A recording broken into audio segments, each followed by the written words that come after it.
Attention, cette vidéo n'a pas pour but d'encourager les discours d'appel à la violence et à la haine qu'elle se propose d'analyser. Au contraire, son but est de donner à voir un danger bien souvent minimisé, mais qui est pourtant bien là. Vous y trouverez des discours racistes, sexistes et homophobes, ainsi que la mise en scène de violences physiques. J'en appelle à la modération YouTube de prendre acte de cet avertissement. Et je vous encourage, vous, spectateurs, spectatrices, à partager au maximum cette vidéo pour qu'elle ne soit pas noyée d'une manière ou d'une autre par l'algorithme. Merci à vous, bon visionnage. Salut, bienvenue sur Patchwork. Je sais pas vous, mais quand j'entends parler de terrorisme dans les médias, il est presque systématiquement question de terrorisme islamiste. C'est assez compréhensible, étant donné l'importance prise par ce dernier depuis maintenant 10 ans dans le pays. Les attentats de mars 2012 ont été les premiers d'une longue série, et ont eu l'effet d'un choc en raison de leur caractère aussi bien meurtrier qu'antisémite. Parmi les 8 victimes du terroriste Mohamed Merah, 3 enfants âgés de 3, 6 et 8 ans, assassinés car juifs. Depuis, d'autres attentats ont marqué la France, parmi lesquels ceux de Charlie Hebdo et de l'Hypercacher en janvier 2015, ceux du 13 novembre 2015 à Paris et Saint-Denis, jusqu'au plus récent, le 23 avril 2021 à Rambouillet. Si aujourd'hui les victimes du terrorisme islamiste se trouvent très largement dans les pays à majorité musulmane, on a quand même des raisons de prendre au sérieux cette menace. Mais, pour paraphraser ce que disait Noam Chomsky au lendemain des attentats du 11 septembre 2001, une fois qu'on a admis que ces événements relèvent d'une atrocité épouvantable et que notre objectif devrait être de réduire le risque qu'ils se reproduisent, bien d'autres questions surgissent. Parmi les points soulevés par Chomsky dans la conférence qu'il a donnée au MIT le 18 octobre 2001, ce dernier s'interroge sur ce que cette focalisation sur le terrorisme islamiste, aussi meurtrier soit-il, nous amène à perdre de vue. Que penser de tous les pays déstabilisés par la CIA à travers le monde ? Que penser des centaines de milliers de personnes mortes à la suite des sanctions économiques imposées à leur pays par les États-Unis ? Que penser de tous les régimes autoritaires soutenus par l'armée américaine ? Autant de questions que l'on pourrait également se poser pour la France, qui n'est pas en reste s'agissant de son propre impérialisme. On pense par exemple aux derniers événements impliquant l'armée française en Afrique, sur lesquels le sociologue Saïd Bouamama est revenu dans un billet de blog en juin 2021. On peut également s'interroger sur les horreurs que la tristement connue guerre contre le terrorisme a permis de légitimer, de la torture au meurtre en passant par la répression pure et simple. Qualifier une idéologie, un groupe ou un événement de terroriste tente à légitimer l'État dans ses actions les plus répressives vis-à-vis de ce dernier. On comprend très vite que ce qu'on qualifie ou pas de terroriste n'est pas neutre politiquement, et on pourrait s'interroger sur les usages qui sont actuellement faits de ce terme. De la même manière, ce qui sera qualifié ou pas de violence est un sujet hautement politique. On pense par exemple au débat qui entoure l'expression violence policière, censé rendre compte du caractère répressif de la police vis-à-vis des quartiers populaires et des mouvements sociaux. Mais il ne s'agit pas du sujet de cette vidéo. Aujourd'hui, j'aimerais revenir avec vous sur un certain type de violence que la focalisation sur le terrorisme islamiste nous empêche de voir, qui est celle de l'extrême droite. Dans une vidéo parue le 8 décembre 2020 sur le média, le vidéaste Le Stagirite nous expliquait qu'on assiste depuis quelques années à une montée du terrorisme d'extrême droite, le nombre d'attentats commis par ce bord politique ayant plus que triplé entre 2014 et 2019 dans les pays occidentaux. Mais face à cette donnée, on a du mal à savoir ce qu'il faut en comprendre. Qu'est-ce que ça représente concrètement 3 fois plus de terrorisme d'extrême droite ? Si le terrorisme islamiste est celui qui, à ce jour, fait le plus de victimes, avec 814 personnes tuées dans les pays occidentaux entre 2002 et 2019, le terrorisme d'extrême droite reste le deuxième type de terrorisme le plus meurtrier, avec 286 morts sur la même période dans ces mêmes pays. On a donc toutes les raisons de s'inquiéter de ce terrorisme qui pourrait nous prendre par surprise si on ne le prend pas plus au sérieux dans les années à venir. De manière à mieux saisir cette évolution, je vous propose de prendre la suite du Stagirite, qui s'était arrêté à la fin de l'année 2020, et de nous intéresser non seulement au terrorisme d'extrême droite, mais également au climat de violence qui l'accompagne. Que peut-on dire des violences d'extrême droite à travers l'année 2021 ? J'en profite pour lâcher un big up aux copains du média Rapport de Force, qui ont mené une démarche similaire il y a quelques semaines, et dont vous trouverez l'article en description. Il s'agira d'une revue qui laisse de côté pas mal de choses, notamment du fait de son regard relativement franco-centré. Mais bon, faut bien commencer quelque part, alors si ça vous va, on est parti. Notre calendrier commence le mercredi 16 décembre 2020, moins d'une semaine après la vidéo du Stagirite. On assiste ce jour-là à l'interpellation d'Éric Fiorilh, un homme qui se présente comme le président du Conseil national de transition de la France. Ce groupe d'extrême droite complotiste avait déjà fait parler de lui en 2015, en organisant un défilé appelant à renverser le gouvernement français qu'il accusait d'avoir trahi les intérêts de la France, et qui n'avait finalement débouché sur rien. Si Fioril, son chef, est interpellé en ce jour de décembre 2020, c'est en raison de liens qu'on lui soupçonne avec le groupe d'extrême droite des Barjols, soupçonné d'avoir voulu commettre un attentat au couteau contre Emmanuel Macron et qui a finalement été démantelé juste avant qu'il ne passe à l'acte en novembre 2018. Leur plan consistait à profiter d'un bain de foule du président de la République au cours de l'une de ses visites en région pour le poignarder. Cette affaire illustre un point sur lequel on aura l'occasion de revenir, qui est la porosité entre certains milieux complotistes, représentés ici par Éric Fioril, et l'extrême droite. 21 décembre 2020. Condamnation de Stéphane Balliet, terroriste d'extrême droite qui s'apprêtait à commettre le pire massacre antisémite en Allemagne depuis la Seconde Guerre mondiale, il y a un an de cela. Alors qu'il était sur le point de rentrer, armé d'un fusil d'assaut et de grenades dans une synagogue, il a été empêché dans son acte par une porte blindée à l'entrée du bâtiment. Au cœur de sa haine meurtrière contre les juifs, se trouve la conviction que ces derniers conspireraient contre la race blanche, d'où sa volonté d'en tuer autant que possible, selon ses termes. On retrouve ici la place prise par l'antisémitisme dans les idéologies d'extrême droite, qui font souvent des juifs les grands responsables d'une décadence à laquelle devrait faire face la race blanche. Il est bon de rappeler que si l'antisémitisme est en hausse en France depuis 20 ans, ce n'est pas uniquement lié à certaines formes d'intégrisme islamiste, comme on l'entend parfois, mais il y a aussi un antisémitisme bien de chez nous, qui se manifeste parfois sous cette forme conspirationniste. Cela a pour conséquence des dégradations commises contre les synagogues et cimetières, et des violences dirigées contre les personnes identifiées comme juives. 22 décembre 2020. Meurtre dans le Puy-de-Dôme de 3 gendarmes par le survivaliste d'extrême droite, Frédéric Limolle, alors que ce dernier s'apprêtait à tuer sa compagne. Il se donnera finalement la mort dans les instants qui suivent. S'il ne s'agit pas à proprement parler d'un acte terroriste, cet événement nous montre l'influence qu'ont les thèses survivalistes dans une partie d'extrême droite, et la manière dont elles peuvent favoriser le passage à l'acte. En gros, ces thèses peuvent être résumées en 2 propositions. La société telle qu'on la connaît va s'effondrer dans les années à venir, et celles et ceux qui voudraient survivre à cet événement doivent s'y préparer dès aujourd'hui en apprenant à survivre dans des conditions minimales. C'est ainsi que Limolle a été amené à s'isoler dans un village du Puy-de-Dôme, et à s'équiper d'armes à feu et de matériel de surveillance en attendant le pire. Du point de vue de l'extrême droite, il s'agit d'un véritable retour à l'état de nature, d'une guerre de tous contre tous, qui est aussi à comprendre comme la guerre raciale tant attendue par ses militants. Il existe aujourd'hui en France des dizaines de camps d'entraînement qui visent à préparer à cet effondrement. Ce qui nous amène au 6 janvier 2021. Cette date est à retenir comme le jour où le président Donald Trump a tenté d'interrompre la transition du pouvoir exécutif aux États-Unis par un coup d'État mené contre le Capitole. On a pu voir une foule composée de partisans de Trump prendre d'assaut ce bâtiment fédéral sur l'injonction de leur champion, ce qui a donné lieu à des heures de tension et d'affrontements avec la police. Parmi ces partisans, on trouvait un certain nombre de milices d'extrême droite, parmi lesquelles les Oath Keepers, les Proud Boys et les Free Percenters, qui se sont organisés pendant des semaines en vue de cet assaut. Si on peut dire que cette tentative de coup de force aura été un échec cuisant pour l'extrême droite américaine, comparable au rallye Unite the Right de l'été 2017, on a quand même été à 2 doigts d'une prise d'otage. Il aurait sans doute suffi que les institutions, notamment l'armée, soient davantage soumises à Trump pour que les choses aillent bien plus loin. Quelques jours plus tard, en France cette fois, 10 militants néo-nazis parmi lesquels plusieurs militaires se sont vus interpellés par la police française pour leur implication dans un trafic d'armes. Ces derniers avaient accumulé au cours du temps des centaines d'armes, des fusils d'assaut, des pistolets mitrailleurs, des revolvers, ainsi que des centaines de kilos de munitions, avec dans l'objectif de monter une section d'assaut sur le modèle nazi. Pour rappel, ce type de groupe paramilitaire avait pour but d'occuper l'espace public par la terreur, et on peut facilement imaginer l'usage qui aurait été fait de toutes ces armes si ce groupe n'avait pas été intercepté. Ce qu'il y a d'assez fascinant avec cette affaire, c'est que ce groupuscule d'extrême droite qui se revendique néo-nazi n'a pas eu l'air très dérangé à l'idée de revendre des armes à des trafiquants de drogue du 93.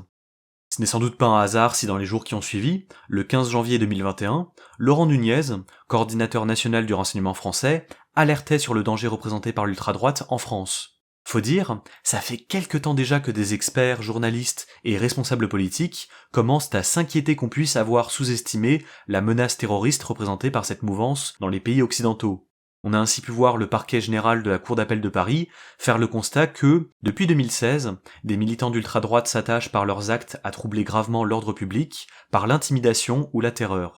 Une crainte partagée par les services de renseignement de nombreux pays, comme les États-Unis, le Royaume-Uni et l'Allemagne, ainsi que par l'Union européenne et l'ONU. Selon les chiffres dont on dispose, encore très imparfaits, il y aurait en France 3000 personnes évoluant dans les milieux d'ultra-droite, dont 500 à 1000 prêts à basculer dans le terrorisme. 19 janvier 2021. On apprend ce jour-là que Génération Identitaire vient de reformer sa milice Defend Europe en vue de traquer les migrants à la frontière franco-espagnole. Derrière cette action, l'objectif pour cette organisation d'extrême droite n'est pas tant d'arrêter l'immigration à elle seule, mais de se mettre en scène. C'est à ce titre qu'on a pu la voir multiplier les actions depuis quelques années, avec l'occupation de la Grande Mosquée de Poitiers en 2012 ou encore le blocage de la jungle de Calais en 2016. Derrière ces actions, on trouve une stratégie de communication très rodée, que les chercheurs Yannick Cahuzac et Stéphane François qualifient de gramscisme numérique, en référence au théoricien politique italien Antonio Gramsci. Comme il l'explique, l'objectif pour Génération Identitaire est de se faire connaître auprès de l'opinion publique et de se doter d'une image de marque positive et respectable. On échange les skinheads néo-nazis pour un BDE d'école de commerce, mais derrière ce sont les mêmes idées.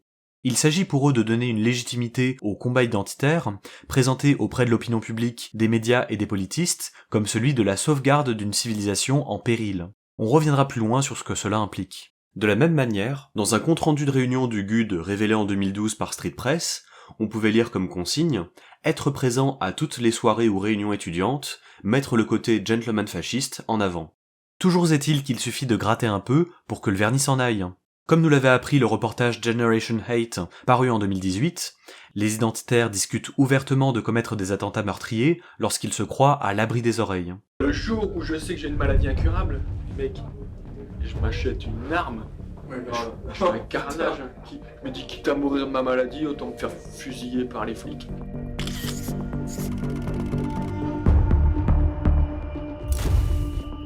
Le carnage, c'est contre qui? Une mosquée, n'importe quoi. Même voiture bélier, je prends ma voiture. Bam! Allez! Dans les jours qui ont suivi la mise en activité de cette milice anti-migrants, les appels à la dissolution de Génération Identitaire se sont multipliés, ce qui a amené le ministre de l'Intérieur Gérald Darmanin à se prononcer en faveur de cette mesure le 26 janvier. En réponse, Génération Identitaire a organisé un rassemblement le 20 février pour protester contre cette décision. On a pu y voir Maxime Brunery, terroriste d'extrême droite ayant tenté d'assassiner le président Jacques Chirac le 14 juillet 2002. Brunery est un ancien membre d'Unité Radicale, organisation d'extrême droite dissoute après l'attentat, mais reconstituée illégalement par la suite sous le nom de Bloc Identitaire, et dont Génération Identitaire est justement une ancienne branche. Vous aurez compris que la dissolution de Génération Identitaire, qui intervient finalement le 3 mars 2021, n'a qu'une portée symbolique, puisque ce type de mesure n'a pas empêché ses membres de s'organiser par le passé, et c'est bien ce qu'on a vu par la suite. Encore aujourd'hui, le groupuscule d'extrême droite continue d'occuper ses locaux à Lyon et à Lille comme si de rien n'était. En représailles de cette dissolution, une cinquantaine de militants d'extrême droite se sont rassemblés à Lyon le 20 mars 2021 pour attaquer la librairie libertaire La Plume Noire, connue pour son engagement antifasciste. Ce n'est pas la première fois que cette librairie est la cible de l'extrême droite, et on avait déjà pu assister en décembre 2020 à une attaque contre 2 syndicalistes qui y organisaient une collecte solidaire de vêtements et de jouets pour Noël. Suite à l'attaque du 20 mars, une manifestation antifasciste a été organisée en soutien à la librairie, mais a aussitôt été interdite par la préfecture de police. À peu près au même moment, les 25 et 26 mars 2021, on assistait à des actions d'agite-prop du groupuscule d'extrême droite Action Française contre le Conseil régional d'Occitanie à Toulouse et à Sciences Po Strasbourg. Cette organisation politique est connue pour 3 choses: son antisémitisme, sa ligne réactionnaire et son objectif de restaurer la monarchie en France.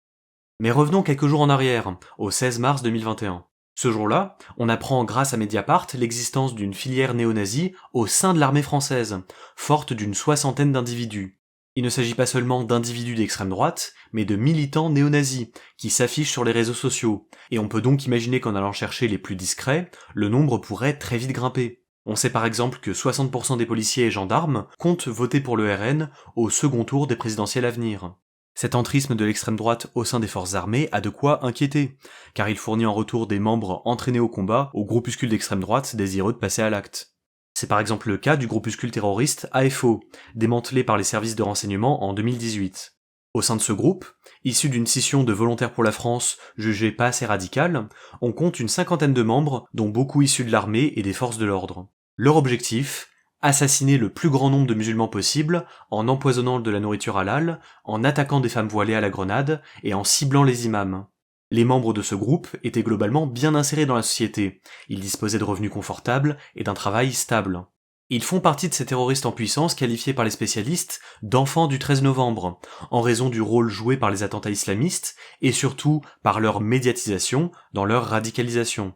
Une évolution remarquée par l'historien Nicolas Lebourg concernant ce type de groupe est que les personnes qui y participent se vivent de moins en moins comme des réprouvés, mais comme des résistants. De ce point de vue, l'islamophobie ambiante joue un rôle fondamental pour légitimer le terrorisme d'extrême droite, car à mesure que se construit une figure honnie du musulman, on hésite de moins en moins à faire usage de la violence. On retrouve ici la mécanique raciste à l'œuvre. 9 avril 2021. Un néo-nazi est mis en examen pour avoir menacé de commettre un attentat contre la mosquée du Mans. Plusieurs armes sont retrouvées chez lui, dont un fusil à pompe détenu illégalement. Les forces de l'ordre avaient d'autant plus de raisons de se méfier d'une telle menace que les mosquées font partie des cibles par excellence de l'extrême droite.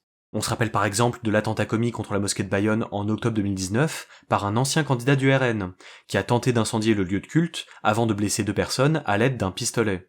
Si le motif idéologique a été écarté par la justice au profit d'une explication psychiatrique, on peut se dire entre nous que c'est sans doute pas un hasard, si le Gus était un raciste revendiqué qui se vantait auprès de ses voisins des horreurs qu'il aurait infligées à des enfants en Afrique du Nord. 21 avril 2021, on assiste ce jour-là à une attaque à la voiture dans la ville de Dole. Si l'auteur des faits n'aurait pas agi de manière calculée, cette attaque n'en est pas moins guidée par une motivation raciste.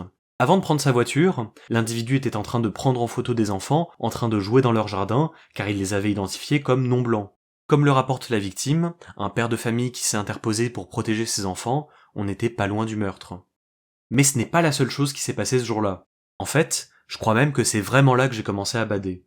Le 21 avril 2021, le magazine d'extrême droite Valeurs Actuelles publie une tribune dans laquelle une vingtaine de généraux en retraite menacent ouvertement de commettre un coup d'État. Ces généraux s'insurgent contre l'islam, l'antiracisme et la répression des gilets jaunes. Ils expliquent que si le gouvernement ne change pas de direction sur ces questions, l'armée se devrait d'intervenir dans la vie politique française. Cette date n'est pas anodine, puisque c'est le même jour, 60 ans plus tôt, que plusieurs généraux tentent un coup d'État contre le président Charles de Gaulle. Il s'agit alors d'un sursaut pour ceux qui n'acceptent pas que l'Algérie ne soit plus française. Et si ce coup d'État se solde finalement par un échec, l'action s'est poursuivie au sein de l'OAS, l'organisation de l'armée secrète. Ce groupuscule d'extrême droite a organisé dans les années 60 des dizaines d'assassinats et d'attentats, faisant environ 2000 morts et manquant d'emporter au passage le président de Gaulle. C'est donc à ça que les généraux qui ont publié dans Valeurs Actuelles voulaient rendre hommage, et ça a du sens quand on sait que du point de vue d'une partie de l'extrême droite, leur violence islamophobe se place dans la continuité directe de la guerre d'Algérie.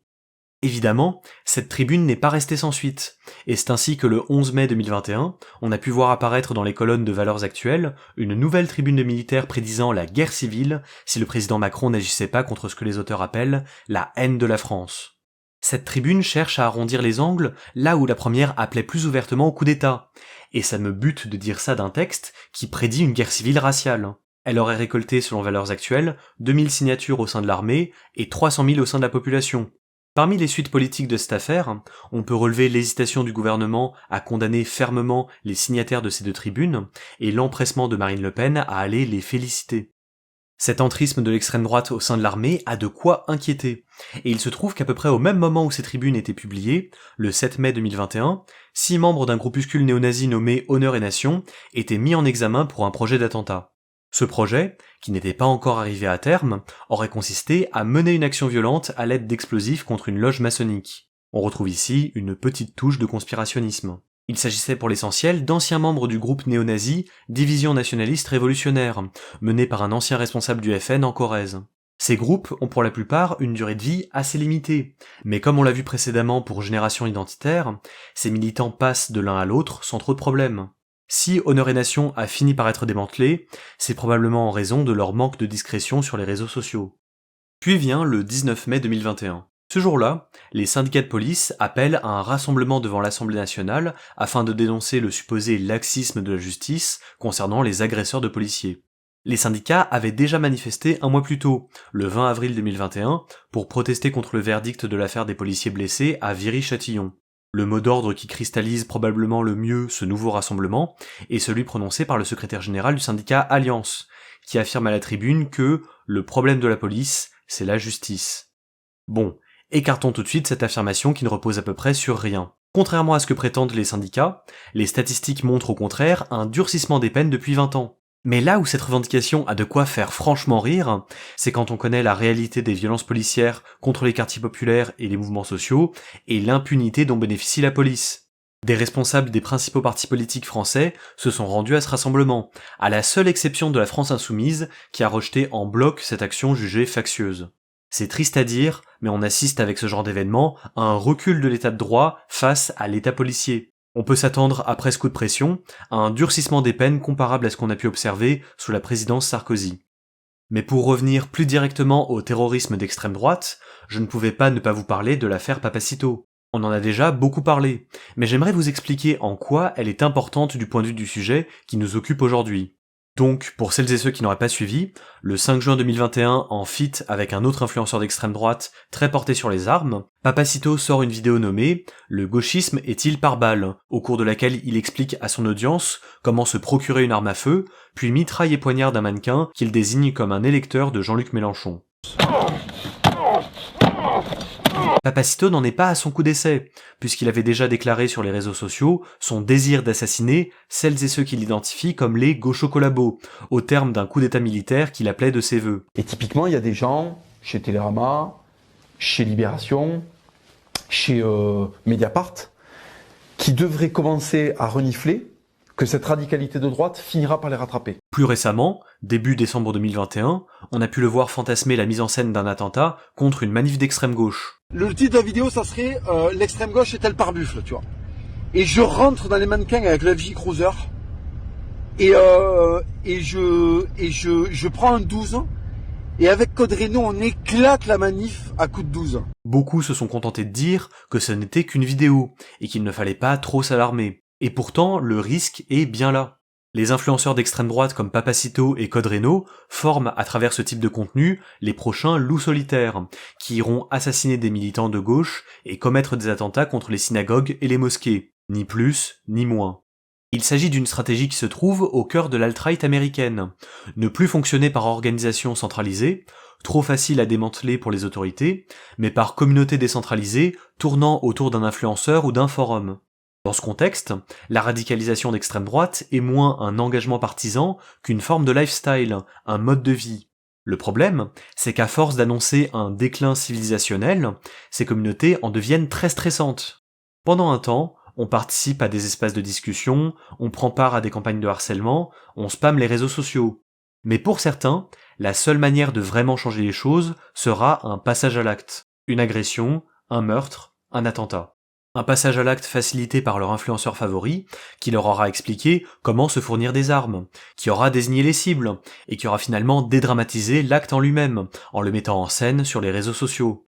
En bref, les militants insoumis avaient toutes les raisons de se sentir menacés par cette vidéo, ainsi que tous les militants en faveur de la GPA-PMA qui étaient directement ciblés par Papacito. De ce point de vue, l'usage que Papacito fait du rire dans son contenu est très important, car il permet de faire coexister dans le même espace ceux qui croient aux horreurs qu'il agite, et les autres qui peuvent ainsi mettre une distance entre ce genre de discours et eux-mêmes. Est-ce un hasard si cette vidéo est sortie au lendemain du procès des assassins de Clément Méric ? Peut-être, mais le choc n'en a été que plus grand pour beaucoup d'entre nous. Pour rappel, Clément Méric, c'est un militant antifasciste de 18 ans, assassiné en 2013 par 2 militants néo-nazis issus de Troisième Voie, organisation d'extrême droite dissous à ce moment-là. Des peines de 7 et 11 ans de prison ont été requises contre les 2 assassins. Au lendemain du jugement, le 5 juin 2021, plus d'1 millier de personnes se sont réunies à Paris en mémoire de Clément Méric, et contre les idées d'extrême droite. Il s'agissait d'une marche portée par des syndicats, quelques organes politiques comme le NPA et l'UCL, et plusieurs groupes antifascistes, dont la Jeune Garde, la Horde, et bien sûr le Comité pour Clément. Quelques jours plus tard, le 12 juin 2021, on assistait à une nouvelle marche contre l'extrême droite, portée cette fois-ci par la France Insoumise, et organisée de longue date, qui a été rejointe par une centaine de partis et d'organisations pour finalement réunir plus de 100 000 personnes dans tout le pays. 20 et 27 juin 2021, élections régionales et départementales françaises. Je m'étalerai pas trop sur cet événement, si ce n'est pour relever le score relativement décevant du Rassemblement national, qui perd près d'1 tiers de ses sièges, et la participation à ces listes départementales du militant d'extrême droite Damien Rieu, ex-porte-parole de Génération Identitaire. Au lendemain du second tour, on assiste à Lyon à des scènes d'abord décrites comme des affrontements entre hooligans, mais qui s'avèrent avoir été provoqués par des militants d'extrême droite. Parmi les personnes impliquées, des membres des groupuscules Bastion Social et Génération Identitaire, qui ont profité de l'événement pour s'adonner à une véritable ratonnade.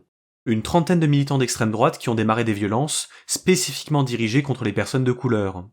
Cet événement n'est malheureusement pas un cas isolé, car la ville de Lyon agit en véritable laboratoire des violences d'extrême droite, et c'est ainsi qu'on a pu y relever 14 événements violents causés par l'extrême droite au cours de l'année 2021. Pour des groupuscules comme le Bastion Social, les Zouaves ou le GUD, un objectif de la bagarre de rue dont ils sont si friands est d'intimider ceux qu'ils identifient comme leurs ennemis, militants de gauche ou personnes de couleur. Cela fait écho à l'attaque de la librairie La Plume Noire dont on a parlé plus tôt, mais aussi aux attaques d'extrême droite contre la marche féministe du 8 mars et la marche de la fierté lesbienne du 24 avril. Sans surprise, les locaux d'extrême droite que l'on trouve dans certaines villes servent souvent de base arrière pour ce genre d'attaque. 22 juillet 2021, 10e anniversaire des attentats d'Oslo et d'Utøya. Ce jour-là, un militant néo-nazi norvégien commet un attentat à la bombe qui tue 8 personnes, avant de se rendre à un camp d'été de jeunes militants de gauche où il commet une tuerie de masse. Il fera au total 77 victimes et 151 blessés, dont la plupart avaient moins de 20 ans. Dans un document qu'il diffuse le même jour, il affiche son total soutien au conservatisme culturel, à l'ultranationalisme, au populisme de droite, à l'islamophobie, au sionisme, à l'antiféminisme et au nationalisme blanc. Cet attentat est regardé par énormément de militants d'extrême droite de par le monde comme un exemple à suivre, et c'est ainsi que pour les 5 ans de l'événement, le 22 juillet 2016, un terroriste d'extrême droite ouvrait le feu dans un McDonald's à Munich, faisant 9 morts. Il s'agit d'un signe comme un autre de l'internationalisation de l'extrême droite à travers le monde. 13 août 2021. Arrestation de Christian Maillot, ancien gendarme qui appelait depuis quelques mois militaires et gendarmes à l'insurrection en échange de boîtes de chocolat. Voilà. Là comme ça, on pourrait se dire que c'est un bon gars, pas bien méchant. Mais derrière ce portrait vraiment naïf, on trouve une figure d'extrême droite complotiste de type QAnon, qui est déjà allé en prison pour avoir projeté d'enlever des enfants, et qui serait un proche d'Éric Fiorilh, le président du CNT, et des Barjols, ce groupe d'extrême droite qui voulait assassiner Emmanuel Macron dont on a parlé plus tôt. Si, dans de nombreuses circonstances, l'extrême droite est parfaitement ridicule, elle n'en est pas moins dangereuse. 26 août 2021, arrestation d'un jeune néo-nazi qui avait fabriqué plusieurs engins explosifs en vue de les utiliser contre des bâtiments publics. Ces engins avaient cela de particulier qu'ils contenaient de l'uranium, de telle sorte qu'ils auraient laissé de la radioactivité à l'endroit de leur explosion. Selon la direction de la police, il s'agit de la première fois que des policiers français découvrent un projet de bombe sale aussi abouti. Avançons de quelques semaines, jusqu'au 17 septembre 2021. On apprend ce jour-là par le journaliste Taha Bouaf l'existence d'une liste de personnalités provenant du site d'extrême droite F de Souche, qui recense ce que son auteur considère comme les islamo-gauchistes. Dans cette liste, des journalistes, des avocats et des militants, mais aussi des personnes simplement identifiées comme musulmanes. Comme l'a fait remarquer la députée LFI Clémentine Autain au moment des faits, lorsque les ministres Blanquer et Vidal partent en guerre contre ce qu'ils nomment les ravages de l'islamo-gauchisme, ils contribuent à légitimer ce type de fichage. Cette théorie du complot de l'islamo-gauchisme n'est pas sans rappeler celle du judéo-bolchevisme, qui postulait l'idée selon laquelle les juifs auraient été aux commandes du pouvoir soviétique.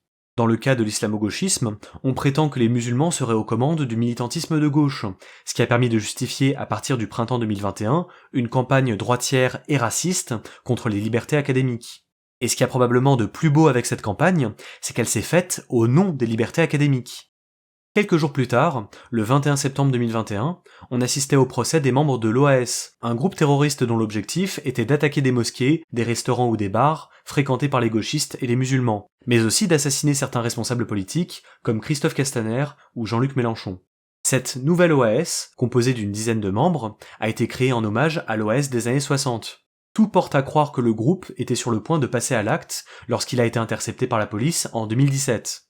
Contrairement à l'AFO dont on a parlé plus tôt, les membres de l'OAS sont plutôt issus d'un milieu populaire, et n'ont des liens qu'indirects avec l'armée et la police. Parents, frères, amis, etc. On retrouve chez eux beaucoup de références néo-nazis, ainsi qu'une forte admiration pour le terroriste à l'origine des attentats d'Oslo et Utøya. Leur objectif affiché était de produire un niveau de violence à même de pousser leurs cibles à quitter le territoire français, au premier rang desquels les personnes musulmanes. Il s'agit là d'une véritable stratégie de la terreur.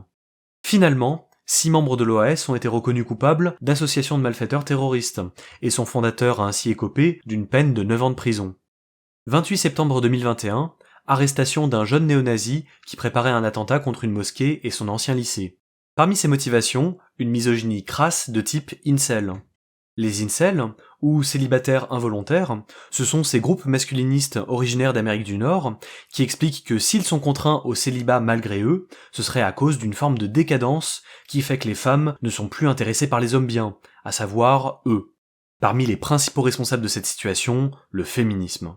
Dans le cas de notre terroriste en puissance, cette explication prenait une coloration violemment raciste, puisque son échec était selon lui causé par l'accaparement des femmes blanches par les hommes de couleur. On voit là l'une des nombreuses passerelles idéologiques entre discours masculinistes et extrême droite, à savoir la réaffirmation du pouvoir des hommes blancs sur les femmes, notamment leur corps. Le mouvement incel est à l'origine de plusieurs tueries et féminicides ces dernières années, qui représentent pour leurs auteurs une vengeance contre les coupables à l'origine de leur célibat involontaire. Femmes, hommes de couleur, étudiants, etc. Parmi les tueries qui ont pu inspirer le mouvement, on trouve celle de l'école polytechnique de Montréal en 1989, une attaque spécifiquement dirigée contre les femmes et qui aura ôté la vie à 14 étudiantes. 18 octobre 2021, découverte d'un arsenal de guerre chez des militants d'ultra-droite survivalistes. Dans le lot, un pistolet mitrailleur, un fusil d'assaut, 2 fusils à pompe et 3 grenades, ainsi que des milliers de munitions. 20 octobre 2021. Alors qu'il est en visite au salon de sécurité intérieure Millipol, Éric Zemmour fait mine de menacer les journalistes qui couvrent l'événement avec un fusil d'exposition. Ce geste crée un véritable choc dans la profession, et pour le comprendre, il faut bien avoir en tête l'état de la liberté de la presse en France aujourd'hui. Déjà, on peut rappeler que les médias français sont dangereusement concentrés entre les mains de quelques milliardaires, parmi lesquels Vincent Bolloré, Bernard Arnault ou encore Patrick Drahi. Cela a pour conséquence un certain nombre de pressions et de connivences. Ensuite, on pense à la répression croissante dont ont été l'objet les journalistes depuis quelques années. Cela passe par l'usage massif de procédures bâillons et plaintes en diffamation par ces mêmes milliardaires, mais aussi par des violences infligées aux journalistes sur le terrain. Comme le soulignait Grégory Marin dans l'Humanité, tirs de LBD, gaz lacrymogène, confiscation de matériel, les journalistes ont subi nombre d'entraves à l'exercice de leur métier. Ce n'est ainsi pas un hasard si Reporters sans frontières a classé la France 34e au classement de la liberté de la presse. Dans un contexte social où les journalistes sont de plus en plus l'objet de violences diverses, le geste d'Éric Zemmour, candidat d'extrême droite qui promet d'accélérer cette dynamique, a de quoi alarmer. 22 octobre 2021, mise en examen de Rémi Daillet. Cet homme, on en avait déjà entendu parler en avril 2021, pour son rôle dans l'enlèvement de la petite Mia, une jeune fille placée chez sa grand-mère par les services sociaux pour la protéger de sa mère. Il se trouve que Rémi Daillet est une sorte de gourou complotiste pour une petite communauté de personnes qui s'imaginent que les services sociaux seraient des ponts vers des réseaux pédophiles ultra secrets. Quand la mère de Mia les a approchés pour qu'ils kidnappent sa fille, ils ont donc très rapidement accepté. Parmi les auteurs de l'enlèvement, on retrouve des personnes qui se sont politisées dans les manifestations de Florian Philippot, certains qui cherchaient des réponses à ce qui ne va pas dans le monde sur Internet, et d'autres encore, plus vulnérables, qui se sont retrouvés au mauvais endroit au mauvais moment. Il aura fallu quelques jours pour que l'opération soit démantelée par les forces de l'ordre. S'il est de nouveau question de Rémi Daillet en octobre 2021, ce n'est pas pour son implication dans cette affaire d'enlèvement, mais parce qu'il aurait monté en parallèle de ça une opération clandestine baptisée Opération Azur, en vue de commettre un coup d'État. Il avait mis en place une organisation très structurée, rassemblant une quarantaine de néo-nazis, survivalistes et militants complotistes. Leur objectif aurait été de converger vers l'Élysée afin de démettre le gouvernement français et prendre le pouvoir. On retrouve chez Rémi Daillet certains liens qui existent entre conspirationnisme et extrême droite, des mouvements sociaux comme le mouvement des droits LGBT+, étant analysés comme le signe d'une décadence décidée par un ennemi de l'intérieur aux commandes de l'État. 4 proches de Daillet avaient d'ailleurs été interpellés en début de mois par la DGSI, car soupçonnés d'avoir envisagé des attaques contre un ministère, des centres de vaccination et des antennes relais. Au lendemain de cette mise en examen, le 23 octobre 2021, on assiste à la condamnation d'un militant d'extrême droite qui se faisait passer pour un musulman pro-djihad sur les réseaux sociaux. Son objectif était de provoquer de la colère chez les nationalistes de manière à encourager un passage à l'acte. Ce fait divers nous rappelle à quel point les proximités sont grandes entre le terrorisme d'ultra-droite et le djihadisme. Cela se retrouve dans leurs méthodes, leurs fantasmes et leur haine. Les uns et les autres aspirent à la guerre raciale avec la même intensité. Ils sont en quelque sorte les meilleurs ennemis. Ça nous rappelle aussi comment l'extrême droite adore faire de faux comptes sur les réseaux sociaux pour attiser la haine contre ses cibles, militants de gauche et musulmans. 31 octobre 2021, interview de Renaud Camus sur CNews. Je pense que parmi vous, il y a celles et ceux qui comprendront la gravité de cet événement, et les autres qui se diront simplement « Bah c'est qui Renaud Camus ?» Pour résumer, Renaud Camus est un écrivain et militant identitaire qui a remis au goût du jour la théorie néo-nazie du grand remplacement.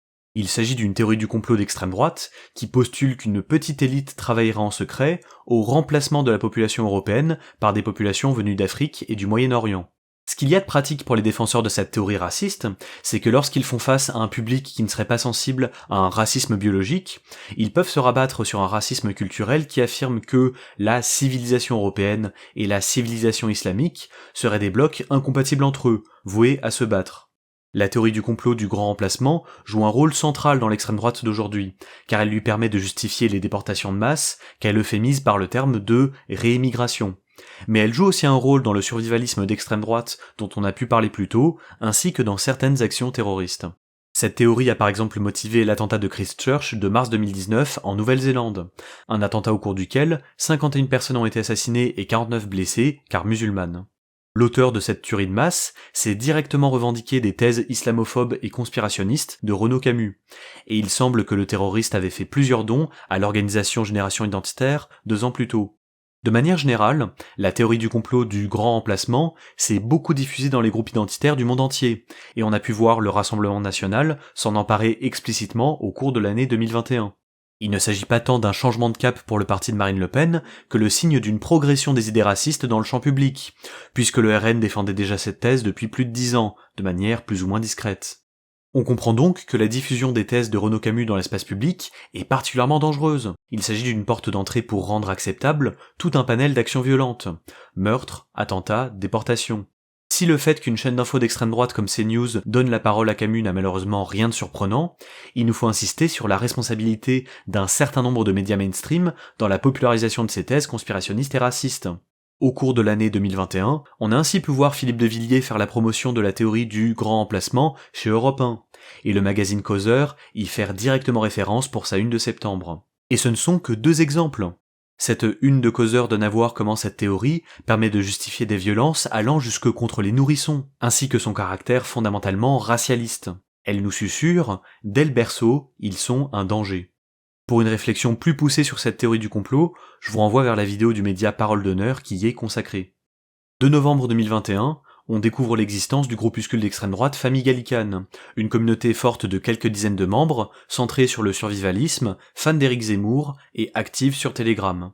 Ils y publient des vidéos d'entraînement au tir sur des cibles représentant des caricatures de juifs, de musulmans et personnes noires, mais aussi des messages d'apologie du terrorisme et de la propagande néo-nazie. On voit ici le rôle joué par Internet pour mettre en contact des individus en recherche de radicalité. Cette manière de se mettre en scène en train de tirer sur des cibles identifiables n'a rien de nouveau, et cela fait écho à la vidéo de Papacito dont on a parlé plus tôt. Mais on peut remarquer qu'il y a eu une multiplication de ce genre d'action en fin d'année 2021. On pense par exemple à la militante d'extrême droite Alice Cordier, qui menaçait explicitement le collectif Sleeping Giants le 8 décembre, et à d'autres militants d'extrême droite qui ont pris pour cible militants de gauche et personnes de couleur le 20 décembre. Suite à l'exposition par le journal Street Press de la famille Gallicane, un autre canal Telegram baptisé Vilain Facho 2.0 a très vite pris le relais de cette dernière en se donnant des cibles plus précises, notamment des militants de gauche et des journalistes. En complément de ces images, un lien vers un site internet permettant d'acheter des armes à feu de manière parfaitement légale. Cet événement nous donne à voir comment l'extrême droite en ligne peut très vite se mobiliser pour cibler, harceler et menacer celles et ceux qui dénonceraient ces agissements. Cette révélation a amené 35 sociétés de journalistes à alerter sur les violences de l'extrême droite et plusieurs personnes prises pour cible à porter plainte. Tout porte d'ailleurs à croire que Vilain Facho 2.0 est la suite d'un autre canal qui avait déjà été exposé en septembre, au sein duquel des personnes identifiées comme juives étaient listées par ses membres. 16 novembre 2021, interpellation de 2 individus d'extrême droite originaires du sud-ouest. L'un d'eux appelait sur les réseaux sociaux à des actions violentes de tout type, attentats ou assassinats, et donnait de nombreux conseils sur la façon de procéder. La police a retrouvé chez lui des dizaines d'armes de guerre, ainsi que du matériel pouvant permettre la fabrication d'explosifs. Encore une fois, il s'agit d'un militant issu de l'ultra-droite survivaliste. Quelques jours plus tard, le 20 novembre 2021, c'est dans l'heure cette fois qu'un arsenal est découvert. Des agents de douane découvrent chez un habitant plus d'une centaine d'armes, parmi lesquelles plusieurs fusils d'assaut et pistolets mitrailleurs, ainsi qu'une quantité importante de munitions. Sont également trouvés des éléments de propagande liés à l'extrême droite, dont de la documentation néo-nazie. On ne sait pas encore à quoi ces armes étaient destinées, mais parmi les 2 hommes appréhendés se trouve un militaire d'active qui pourrait être impliqué dans un réseau bien plus large. Le même jour, le 20 novembre 2021, alors que la manifestation féministe Nous Toutes contre les violences sexistes et sexuelles s'élance à Paris, celle-ci est attaquée par plusieurs orgas d'extrême droite qui cherchent à intimider les participantes. On retrouve notamment la Cocarde étudiante, les Zouaves et l'Action française. Comme on l'a évoqué plus tôt, l'extrême droite hésite de moins en moins à s'attaquer aux mouvements sociaux. 23 novembre 2021, interpellation de 13 membres de Recolonisation France, un groupuscule d'extrême droite piloté par des militaires qui se préparaient à la guerre civile et appelaient à prendre les armes. Les perquisitions ont permis de mettre à jour un important stock d'armes chez l'un de ses membres, ainsi que du matériel de combat. Selon les enquêteurs, ce réseau d'une centaine de militants se démarque par son haut degré d'organisation et sa couverture nationale. Il s'agissait d'un véritable groupe de combat construit dans une perspective survivaliste d'extrême droite. Un événement sur lequel il me semble important de revenir dans le cadre de cette rétrospective, c'est le naufrage d'un canot de migrants dans la Manche le 24 novembre 2021. On a fini par apprendre que les réfugiés à bord du canot avaient appelé à l'aide, mais que les polices françaises et anglaises s'étaient renvoyé la balle jusqu'à ce qu'il soit trop tard. Bilan, 27 morts. Ce qu'il faut comprendre, c'est que les violences d'extrême droite prennent place dans un contexte politique et social que les institutions étatiques participent à façonner. Quand Gérald Darmanin a décidé de sanctionner Génération Identitaire pour son opération Defend Europe, ce n'était pas tant parce que la traque aux migrants est quelque chose qui le dérange, mais parce qu'il se réserve le droit de gérer cette traque lui-même. En bref, si vous voulez agresser les migrants, lacérer leurs tentes et les laisser mourir en pleine mer, devenez policier. 26 novembre 2021, un ancien militaire d'extrême droite est renvoyé en procès pour entreprise individuelle terroriste. Il avait été interpellé en mai 2020 alors qu'il préparait un attentat antisémite à Limoges, motivé pour ça par la théorie du complot du grand remplacement. Je profite de ce fait divers pour rappeler que si la théorie de Renaud Camus ne fait pas des juifs les responsables du remplacement, ce n'est pas le cas de ses premières versions, qu'on fait remonter au milieu néo-nazi des années 50. Au final, il suffit de pas grand-chose pour que l'antisémitisme s'invite de nouveau dans cette théorie du complot. Ce qui nous amène finalement au 5 décembre 2021. Ce jour-là, Éric Zemmour organise son premier meeting de campagne à Villepinte, et sans surprise, l'événement sera émaillé de violence. D'une part, elles se produisent à l'extérieur du parc des expositions, militants d'extrême droite et policiers convergeant pour réprimer les contre-manifestants. Une centaine de militants antifascistes s'étaient réunis près de l'événement pour protester contre son organisation, pendant que plusieurs milliers de personnes défilaient dans Paris où devait originellement se tenir le meeting. Mais les images les plus choquantes nous viennent de l'intérieur du bâtiment, au sein duquel un happening de l'association SOS Racisme est aussitôt accueilli par coups de poing et coups de pied. Ils ont à peine eu le temps de crier non au racisme qu'ils sont frappés et jetés au sol. En bref, au cours de cette journée, militants antiracistes et antifascistes sont traqués et tabassés. Pour l'essentiel, ces violences ont été perpétrées par des membres de Zouave Paris, groupuscule néofasciste ultra-violent qui sert de service d'ordre officieux au candidat Éric Zemmour. Des néofascistes au service de Zemmour, me direz-vous pris d'étonnement ? Eh bien oui. Le soutien que lui apporte ce groupuscule s'explique par le fait que lui-même, il s'agit d'un candidat néofasciste. Un point qu'il me faut écarter d'avance est que le fascisme ne se réduit pas à une période historique allant des années 20 aux années 50 en Italie. Il s'agit d'un projet politique spécifique, qui ne vise pas qu'à reconduire le pouvoir de la classe dominante, même si une bonne partie de la bourgeoisie sait en tirer profit. Ce n'est pas non plus parce qu'Éric Zemmour est juif qu'il ne pourrait pas être fasciste. Derrière le fascisme, il y a l'idée selon laquelle nous, en tant que nation, race, civilisation, et parfois les trois à la fois, on aurait un destin hors du commun. Des champions comme il n'y en a jamais eu dans l'histoire, qui avons fait des grandes choses. Mais il se trouve que ce nous serait sous le coup d'une forme de décadence. Un ennemi intérieur serait à l'œuvre avec comme objectif de nous faire disparaître. À cela, le fascisme propose quelque chose de très simple, la purification, un assainissement de ce nous de manière à ce qu'il puisse de nouveau briller.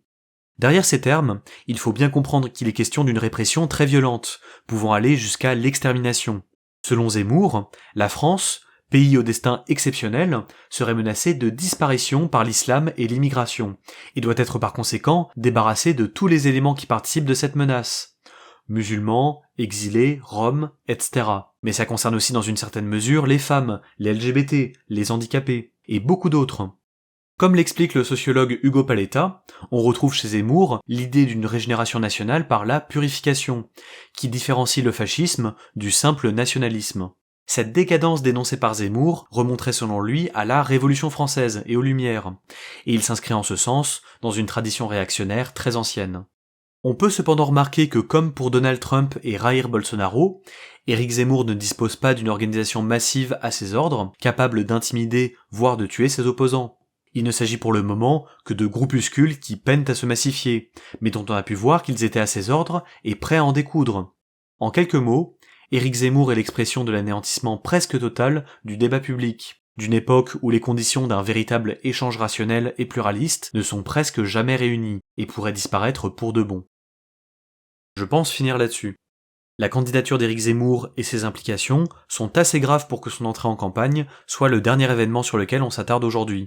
J'aurais aussi pu vous parler de Vengeance Patriote, ce groupuscule néofasciste dont le responsable a été mis en examen fin décembre pour avoir multiplié les provocations au terrorisme auprès de ses 400 membres. Ou bien j'aurais pu évoquer ce cadre Rassemblement National qui a appelé à mitrailler les supporters algériens sur les réseaux sociaux. La surenchère réactionnaire d'Éric Zemmour nous en ferait presque oublier que le RN porte un projet politique relativement proche du sien, qu'il cherche à faire triompher par une stratégie différente, celle de la dédiabolisation, pendant qu'Éric Zemmour, lui, dans les pas de Jean-Marie Le Pen, fait le choix de l'outrance. La rétrospective que je vous ai proposée aujourd'hui a ses limites, puisqu'en me centrant sur les violences perpétrées par l'ultra-droite, j'ai pu négliger un certain nombre d'événements et discours qui participent à instaurer le climat de violence propice à cette dernière.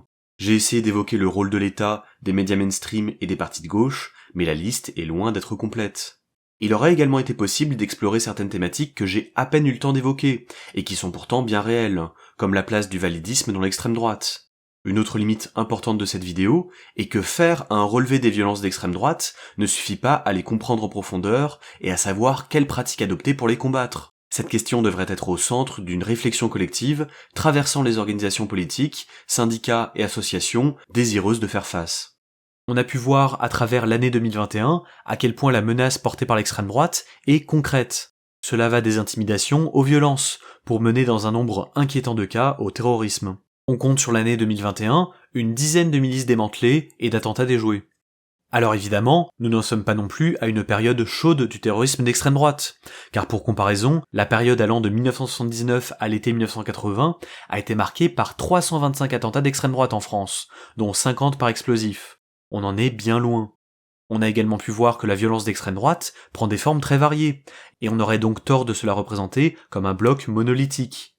On peut cependant redouter que la dynamique à laquelle on assiste aujourd'hui, dont la manifestation la plus saillante est la multiplication par 3 des attentats d'extrême droite, puisse se poursuivre, et que si on n'y fait pas attention ici et maintenant, ça nous explose à la figure dans un futur pas si lointain. On a pu voir au cours du premier mois de 2022 se multiplier les démonstrations de force de l'extrême droite, manifestations, attaques et sabotages. La dynamique n'est pas prête de s'arrêter, et si l'on veut y faire face, la réponse ne pourra être qu'antifasciste. Prenez soin de vous et prenez soin de vos proches. À plus! They don't tell you about Antifa.